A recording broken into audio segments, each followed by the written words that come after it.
Hello everyone, সবাই কেমন আছো? তো চলে এলাম আবার একটা নতুন ব্লগের। সকাল সকাল আমি উঠে স্নান পুজো সমস্ত কিছু করে নিয়েছি। সমস্ত বলতে রান্নাটা করিনি।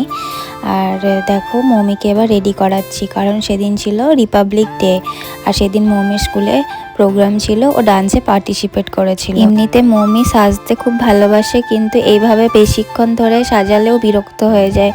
বারবার বিরক্ত হচ্ছিল। আমি বললাম দাঁড়া ভালো করে একটু মেকআপটা করে দিই। খুব লাইট মেকআপ করেছিলাম দিনের বেলা, তো ওই জন্য। চুলটা যে কিভাবে আমি বানটা বসিয়েছি সেটাই আমি নিজেই জানি। চুলটা একদমই ছোট, তোমরা তো দেখেইছো ওর চুলটা।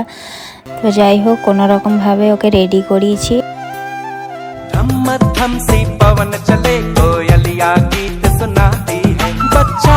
স্কুলে অ্যারাইভেলের টাইম ছিল 8:30, কিন্তু একটু লেট হয়ে গেছিলো সেদিন। ওকে রেডি করানোর ছিল সেই জন্য, আর আমি স্নান পুজো করেছি ওই জন্য একটু লেটটা হয়েছিল।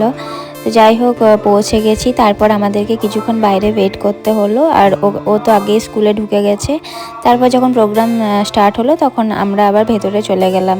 পেরেন্টসদেরকে ডাকলো, তখন আমরা চলে গেলাম ভেতরে। আমার এমনিতেই একটু ঠান্ডা লেগেছিল, আর স্নান করে আমি ভেজা চুলেই বাইকে এসেছি, ওই জন্য আরও সেই দিন ঠান্ডা লেগে গেছে। আমি বাড়ি গিয়ে সেরকম কিছু করতেই পারিনি, আমার শরীরটা এতটাই খারাপ হয়ে গেছে। যেহেতু মানুষের অফিস ছুটি ছিল তাই অতটা প্রবলেম হয়নি।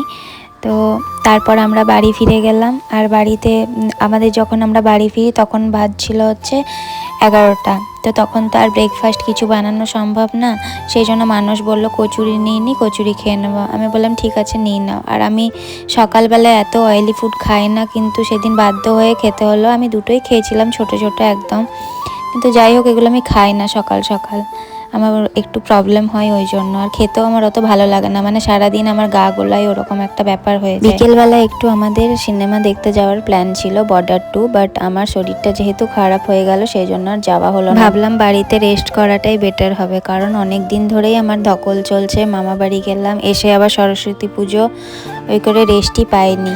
আজকের মতো টাটা, সবাই ভালো থেকো।